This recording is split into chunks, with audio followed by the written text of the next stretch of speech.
Ahead and get started. My name's Brett Lentz. I'm a senior systems engineer with the OpenShift team.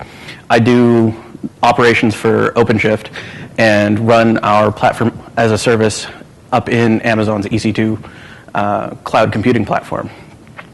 How many of you here, by a show of hands, are already deploying applications to OpenShift? Got a couple. Good.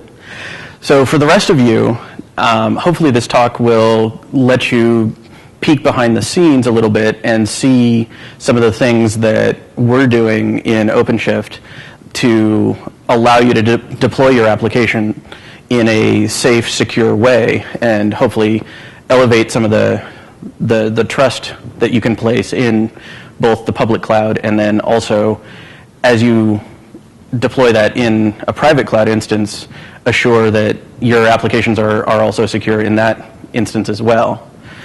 For those of you already deploying apps, hopefully this gives you a greater level of understanding for how your applications are contained and what the container looks like. For any of you that have either heard me or my teammates talk about OpenShift, we call the application container gears. And so this talk is primarily going to be about what we do on the back end to put that gear together. So some things we'll talk about over the next hour is we'll make sure that everybody's on the same page with what multi-tenancy means. For OpenShift, the idea of multi-tenancy is a little bit different than what you might be used to. We're going to spend a whole lot of time on exactly how OpenShift implements multi-tenancy, and then towards the end we'll talk about my day job as an operations guy and how operations in a cloud environment is a little bit different than operations in a traditional structure, but how most of the ideas are fundamentally the same. It's just some of the implementation details tend to change just a tiny bit when you're working in the cloud. There's a few things we won't have time to cover. We're not going to go too deep into the detailed configuration of any of the tools I talk about. We just don't have the time. A lot of the stuff we're working with, I could spend a whole talk on every single piece of the infrastructure, and we just don't have that kind of time. And also, if you're interested in deploying an application into OpenShift, come see me or any of the other OpenShift folks at the Partner Pavilion or the Developer Cafe. But unfortunately for this talk, we're not going to spend a lot of time talking about deploying those applications into OpenShift. So first, let's make sure that we're all on the same page with multi-tenancy and what multi-tenancy means. The basic idea with multi-tenancy is fairly straightforward. It means that you've got multiple users using an application or a platform or infrastructure, and that those resources that they're using are shared across all of those users. So you've got typically one piece of hardware or one OS, and you've got multiple people all crammed into that same space. But the biggest thing about multi-tenancy that tends to be left unsaid is that there's an expectation of both data privacy and security. And that's crucial for most platform providers and service providers, is that we have to make sure that those guarantees that everybody expects to be there are in fact there. So with a multi-tenant environment, there's some great things and some great benefits that you get out of being able to pack more users into the same old space. One of the things that is kind of a reality of the economics of the server world is that server hardware is still incredibly expensive. You know, if you're throwing $5,000 or $10,000 or $20,000 in hardware at a single application, and that application isn't using the full extent of that hardware, that's money that goes to waste. So if you can put more applications on the same amount of hardware, you're maximizing your cost efficiency, and you're getting more bang for your buck. In addition, most of the software that we're using to deploy clouds and to make clouds a reality is also one of those things that has some additional benefits in terms of making the process of scaling much, much easier, and even to the point where we can automate that scaling. One of the things that OpenShift is delivering right now is the ability to automatically scale your apps horizontally. So as traffic increases and comes into your application on the back end, we can just automatically spin up more application servers to serve that load. So there's additional benefit for adding these extra layers of software into the cloud space. Finally, one of the greatest things about multi-tenancy and the software that we're using to build out clouds is that we're creating layers of abstraction so that developers can focus on the thing they care about, which is their code, not our OS code. And so we can kind of abstract away a lot of that infrastructural complexity so that they just don't need to deal with it anymore. However, a lot of these great benefits that we get from multi-tenancy and cloud architecture also add some additional complexities. Most of these complexities are all the same usual stuff that you already have come to expect, both as an IT operations crew and as dealing with cloud software. The things like data privacy and security, where as you're packing more users onto a system, you need to make sure that you have a way of keeping one user's data separate from another user's data. You don't want to deploy an application and come to find out that somebody else can see your stuff. And again, security is kind of the big hot button issue, and especially after some of last month's incidents, it's hammering home for a lot of CIOs that security is not only a big investment, but should there be a problem, it's also an expensive part of living online. And then finally, with everybody going into the cloud and virtualizing a lot of their workloads, the issues around figuring out how your application performs when it's butted up against a bunch of other applications becomes kind of a tricky endeavor. You need to start measuring the performance of an application in different increments or over a longer period of time to get to the steady states that you're used to. And while that's still possible, it's certainly something that moving to the cloud at least makes a little more challenging.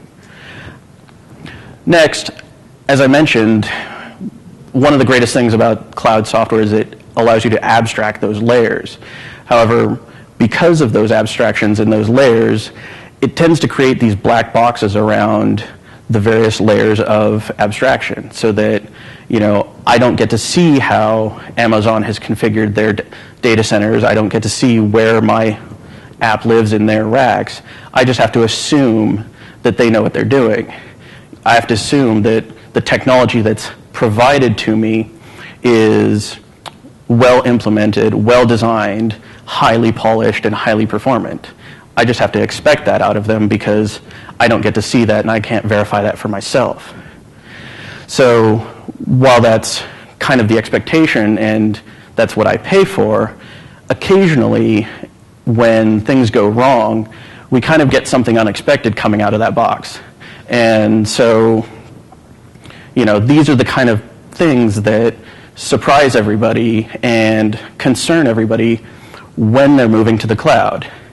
And so it's at least one of those things where when you're dealing with a multi-tenant environment, you have to have conversations with those service providers to make sure that they're not going to surprise you.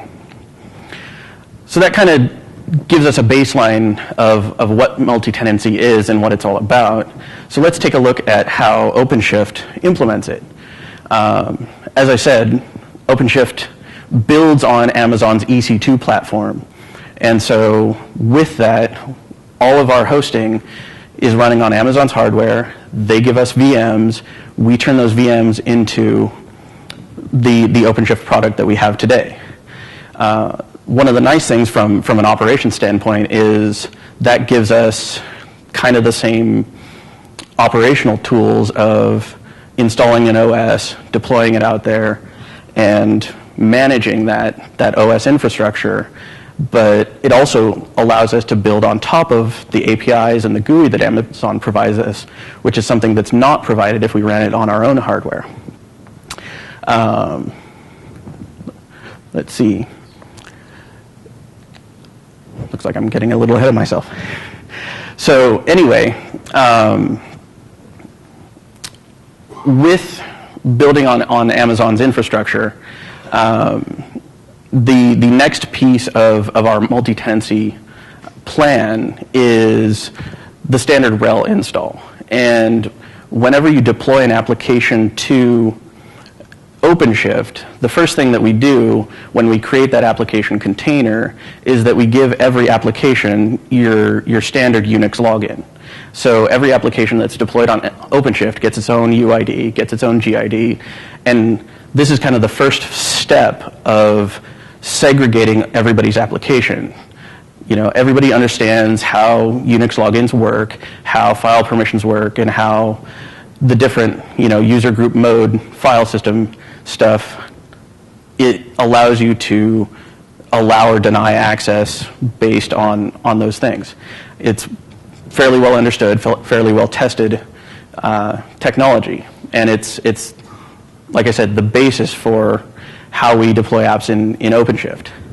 The next piece of it is also, again, fairly well understood. It's the usual file system quota and PAM limits structures where we segment applications and slice up the resources that they can use based on the number of processes that they can spawn, the number of files they can create, the amount of disk usage they can consume.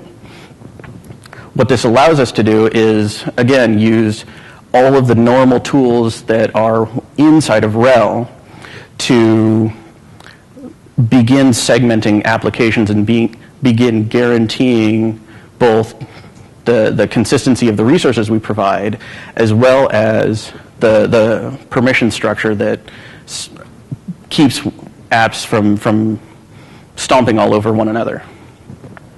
One of the next things that we use to stack onto all of these normal things that you're used to is PAM namespace, which is something of a new piece of technology that came in with RHEL 6 that allows us to take those users that we've created for your application and decide that certain directories that they're presented with probably shouldn't be the same old that you would expect in a traditional file system.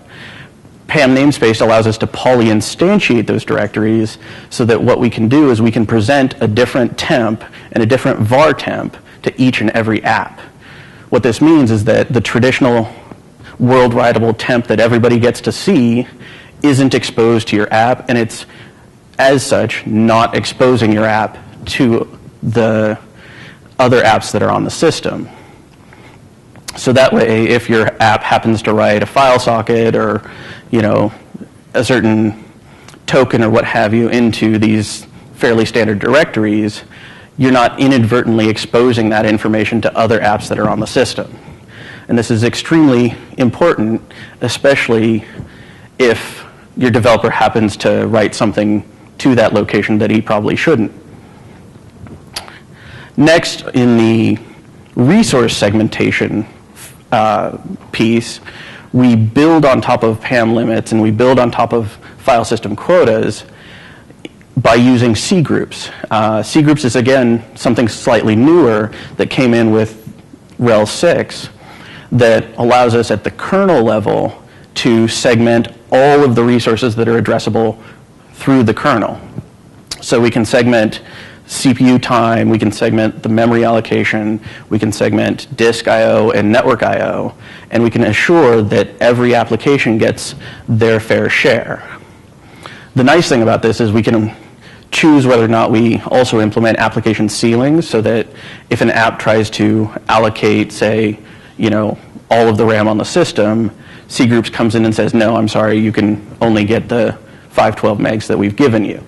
And with the kernel's overcommitting capability, I mean, your app will be granted that resource up to the point that it actually tries to use it, and then the kernel comes in with the standard killer and tells your app that, I'm sorry, no, you've overextended your limits.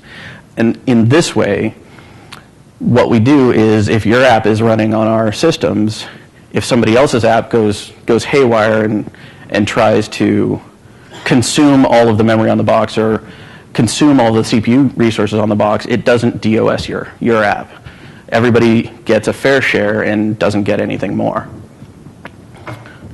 Next, we also work on segmenting the network stack so that your app gets your traffic and nobody else's app gets your traffic. This is implemented with IP tables. Yes?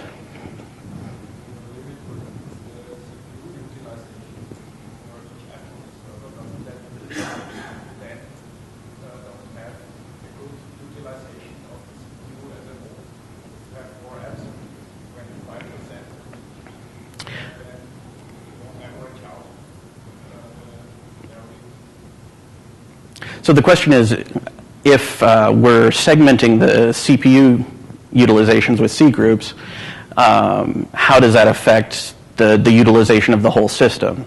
And the answer to that is that, from my perspective, it allows us to overcommit some of those resources, because the fact is there's a lot of applications that don't take traffic 100% of the time. So what we can do is we can load up a system and maximize the CPU utilization based on making sure that the apps that are requesting the CPU actually are using it, and apps that may not be getting requests right now, we can turn those down and make them sit idle, and as soon as we field a request for them, turn the app back up, give them the CPU resources that they need, let them respond to the request, and then if we continue to see no traffic, then we can put them back down and idle them again. So from the Paas perspective, it allows us to allocate and segment these resources and even overcommit them without affecting the actual performance of your app. One of the things that we'll be getting to in the future with OpenShift is that we'll be also allowing your apps to migrate between VMs and migrate within the infrastructure, so that the distribution of resources, if we happen to say, get a big flood of requests to a whole bunch of apps on one particular system, is we can move them around so that we can distribute the load even further.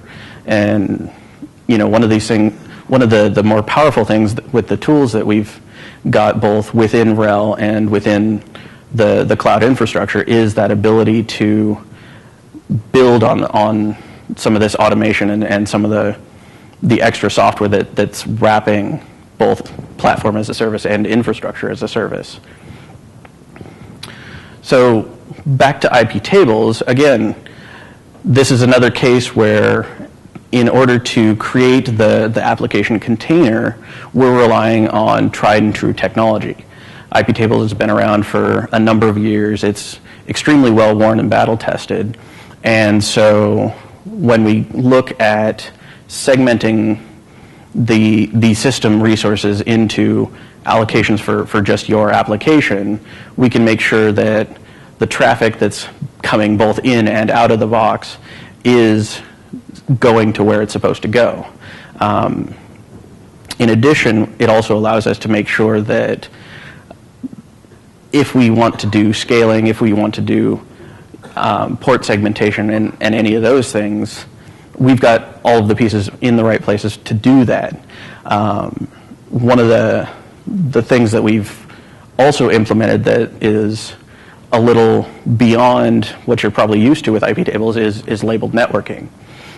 Labeled networking, again, came in with RHEL 6 and is built in combination between the kernel's netfilter module, as well as the SELinux facilities that are provided by, provided by the SELinux security policy. So what labeled networking allows us to do is we take the SELinux security policy labeling, apply it to a network flow so that we can look at the application that generated that traffic, consider what, where it's going, whether it's exiting the system, whether it's locally bound traffic, and we can very minutely control whether we allow that to happen or not. Specific cases of this are, for example, with our MySQL cartridge, where we've got your app server and MySQL, and we can, with the SELinux policy labels, make sure that the traffic that's going from your app to your MySQL instance is authorized, but somebody else's app cannot connect to your MySQL instance because that network flow is not authorized. It's one of the key pieces of OpenShift that relies on SELinux, which is one of the biggest pieces of our segmentation and security strategy. Just by a quick show of hands in your own architecture, in your own infrastructure, how many people are currently running with SELinux enabled? Good. That's a couple more hands than I would have expected last year. SELinux is one of those technologies that is both very complicated but also very essential. For those of you that aren't super familiar with it, basically what it does is it takes the standard Unix discretionary access control model and it adds on an additional mandatory access control model. So the difference between the two, for those of you that aren't big security buffs, is that with discretionary access control, if I'm granted permission, I can then grant those same permissions to somebody else. So, for example, you know, the files in your home directory, you own them, your user owns them, but then you can add the world writable bit and allow somebody else to write there. SELinux, in contrast, says that anything that isn't explicitly allowed by the security policy is not allowed. So what this means is that we put a label on Apache that says, okay, Apache can connect to port 80. Great. But say my web server is compromised. Say the person who exploits my web server wants to spin up a botnet and wants to connect to an IRC port for his command and control structure. The SELinux security policy says, I'm sorry, Apache is not allowed to connect to outbound ports. Denied. So even if my web server is compromised, the SELinux security policy will prevent that initial exploit from elevating the privileges of the application. SELinux is enforced by the Linux kernel, so obviously kernel-specific exploits can occasionally get around it, but anything in user space still gets stopped by the kernel.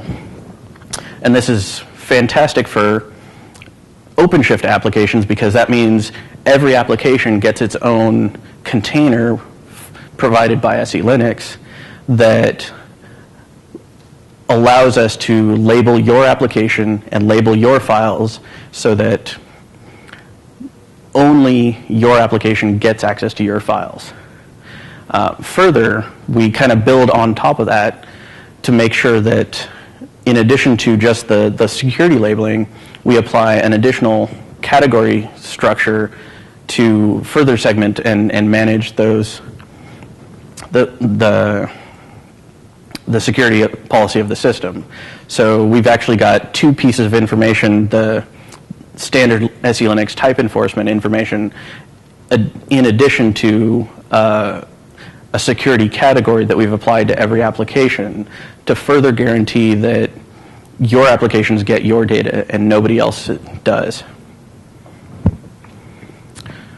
So that's kind of a whirlwind tour of all of the things that we've configured and put into creating what we call a gear. And it's the the gear is simply just the way we segment your applications and make sure that when we've got dozens or hundreds of applications running on a single OS, that each application gets both a fair slice of the resources provided by the system and also the integrity of the application is maintained. But that's not all. And in most contexts, security isn't about just getting a great design, getting a great container, and being done. For most IT operations folks, there's a whole laundry list of other tools and technologies that also go into providing ongoing security and maintaining the integrity of your infrastructure. My team, the OpenShift operations, does all of these things. We dig fairly deep into making sure that on an ongoing basis, there isn't something new that works around any of our existing containment options.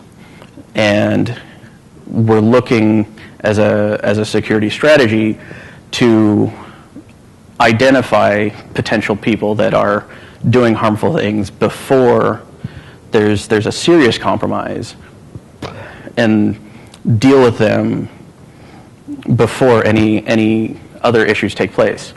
One of the key elements of this security strategy is because we build on RHEL, we get to consume all of the updates that are provided via the RHN update process.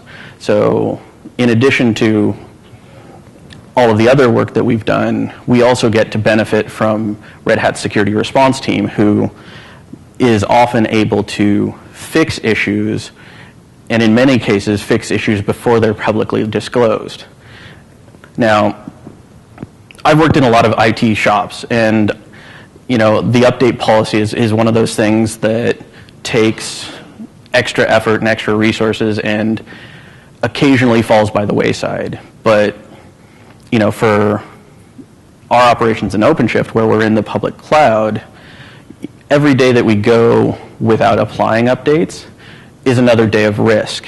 And for any of your service providers, the idea that if we can consume those updates as quickly as possible, we're insulating all of our users from any of those exploits. And oftentimes, if we're updating the OS and any of the libraries that the application runs on, many of those issues are things that even our users need not be aware of to gain the benefit from. And so in terms of publishing your application to the public cloud, it's one of the key things that we're doing on an ongoing basis to make sure that there is a minimum of time that your application could be vulnerable. If we look a little deeper at the update strategy and why it's necessary, we can see that from the data that we pull out of RHN, over the course of RHEL 6.1 and RHEL 6.2, there were 36 advisories issued for the default package install. This is kind of just highlighting the old adage that all software has bugs. So what we do to remedy that is we issue updates as quickly and as often as possible to fix those so that you get the fix before it's actually a problem in your infrastructure. If we look at the data from another angle, what we also see is that on average over the lifetime of RHEL, you can kind of expect that there's at least 1 to 2 either important or critical updates coming every month, which means that as an IT organization, if your update policy isn't to update at least once a month, you are further increasing your days of risk.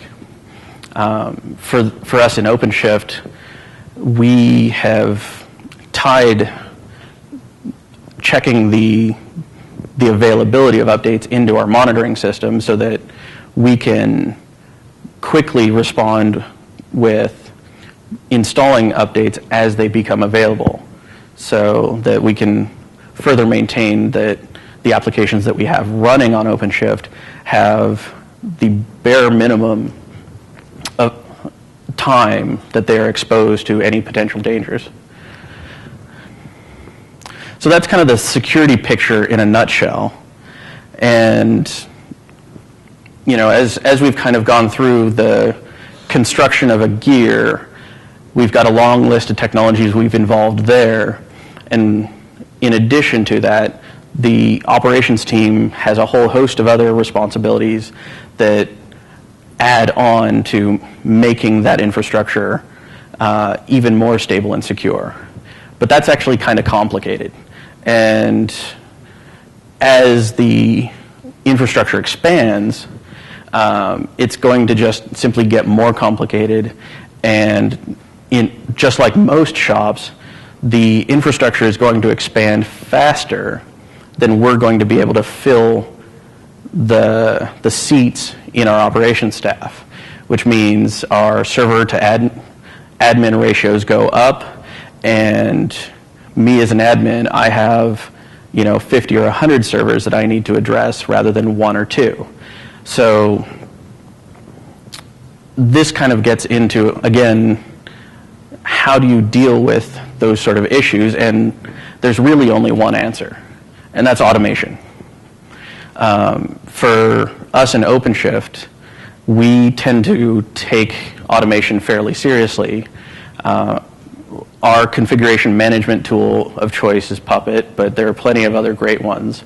But the basic idea is that the more we can standardize on a consistent set of configurations, the more we can identify commonality between servers, and the more that we can have tools that do the work for us, the more that frees us intelligent folks up to do the interesting work of analyzing the systems, engineering the systems, and the less time we have to spend doing kind of the technician work of changing a config file here, changing a config file there. Further, it also allows us to apply programmatically the business rules that are required for operating our infrastructure. Every half hour, every hour, the config management tool comes in, checks the system, and makes sure that all of the configuration is exactly as we've described. And so as our infrastructure grows, it doesn't take any additional effort from any of us to do any of that work for a growing set of systems. So the big takeaway there is simply that, for most of us, the tools and technologies that are available in RHEL, the tools and technologies available in OpenShift, and all of the tools that allow you to instrument your machines in a more programmatic way are designed to make your life easier and designed to allow you to focus on the things that we can't solve with a computer. The computers are great at the repetitive tasks as long as you know how to teach them how to do that. What they're not so great at is things like capacity planning and architecting more complicated features. So it lets you focus on delivering real value to the business rather than waking up at 3 a.m. to restart a server or deploying yet another database for your hardware or your architecture, excuse me. So that's kind of the whirlwind tour of some of the nuts and bolts around how OpenShift does operations and how OpenShift puts together the container for where your applications live. At this point, I'd like to see if you guys have any additional questions for me. Way in the back. Mm-hmm.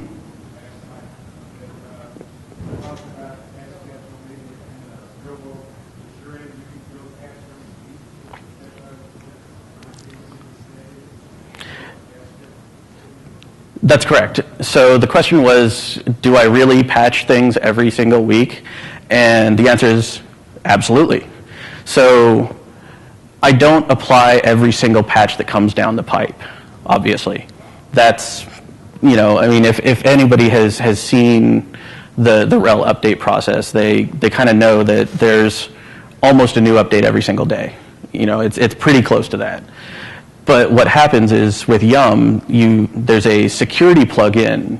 So you do yum -- security check update, and it will tell you what the security relevant updates are, so that we can say, okay, well, you know, the updates that are available aren't security relevant. We don't care.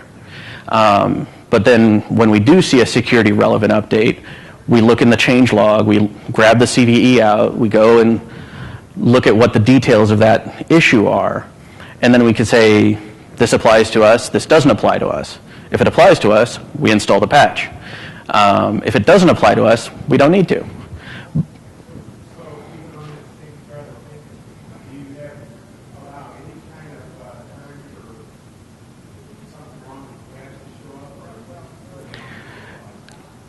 We do have a staging infrastructure that we test the patch out on first. So the question is, you know, do I apply these patches in production right as they show up? And so, you know, the typical process is one you'd probably expect, where, you know, we deploy it to our staging environment, kick the tires, make sure it doesn't, you know, blow everything up. And as long as we don't find any issues with it, you know, the assumption is that, you know, Red Hat's QA has done their job. We've double checked and make sure that, you know, it works for us in our environment, in our staging environment, and then it goes out to prod. And so, yeah, it's fine.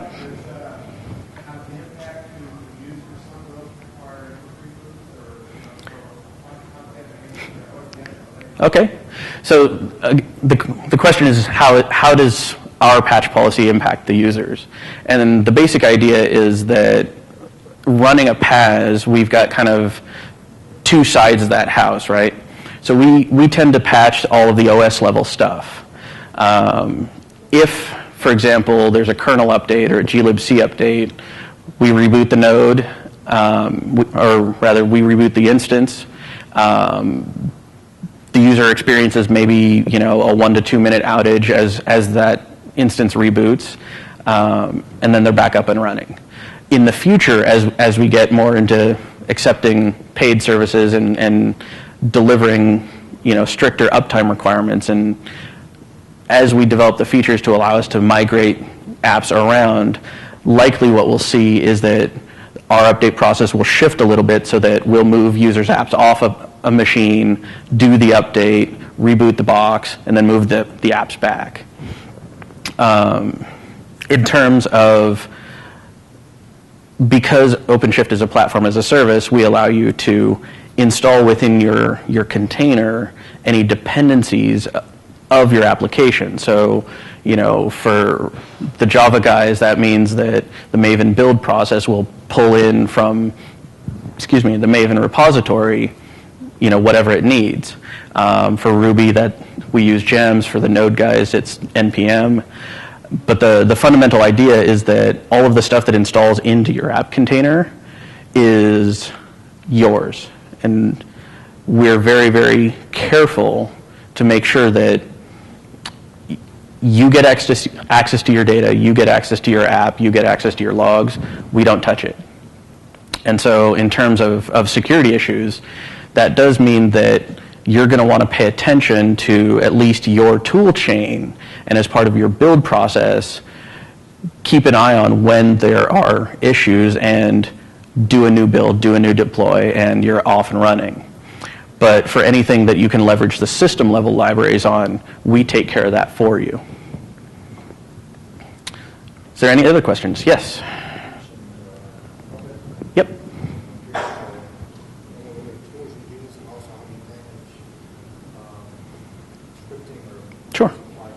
Sure.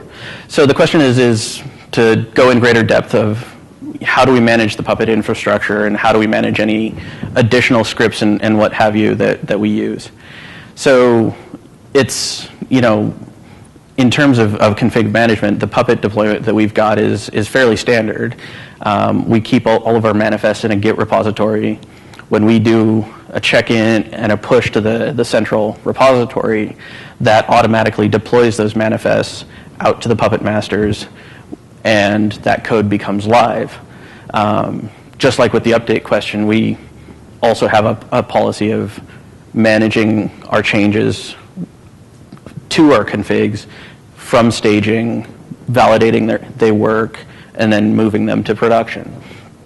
So in addition, Puppet allows us to deploy files to systems. So that's one of the avenues we use for deploying administrative scripting and things like that. And then, as I mentioned earlier, because Amazon presents us with an API for addressing all of the VMs that they give us, we also have some administrative scripts that are in a different repository that allow us to instrument through all of the instances, stop, start, restart them. We've fully automated deploying new VM instances and doing the bootstrapping up to the point that Puppet can take over and configure the box. So in that regard, we're probably about a half step away from hooking all that automation in for automating the scaling of our own infrastructure based on our monitoring system's determination of load and things like that. And then it becomes just a computer science problem of deciding what heuristics we need to look at to tell our infrastructure when it should scale and how.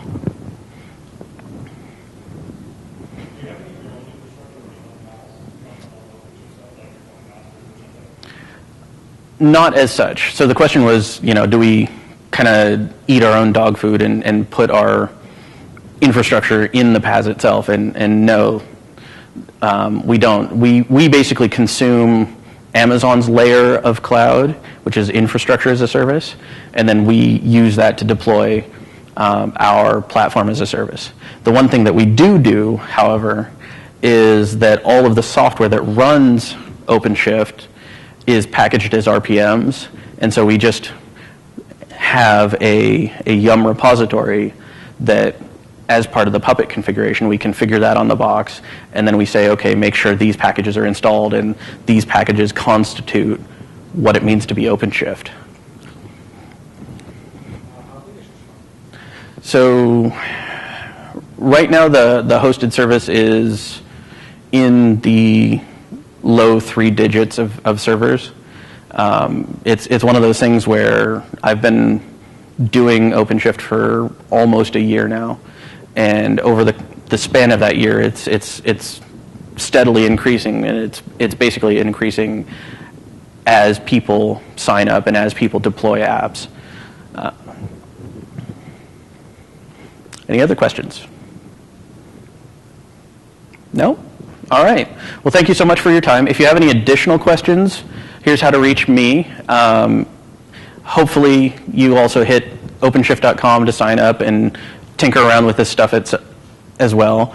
I will also note that all of the code that we use to run OpenShift is open source. If you go out to GitHub/OpenShift, you can fork our code, send us pull requests. If you see something you like, let us know how you're using it. Thank you.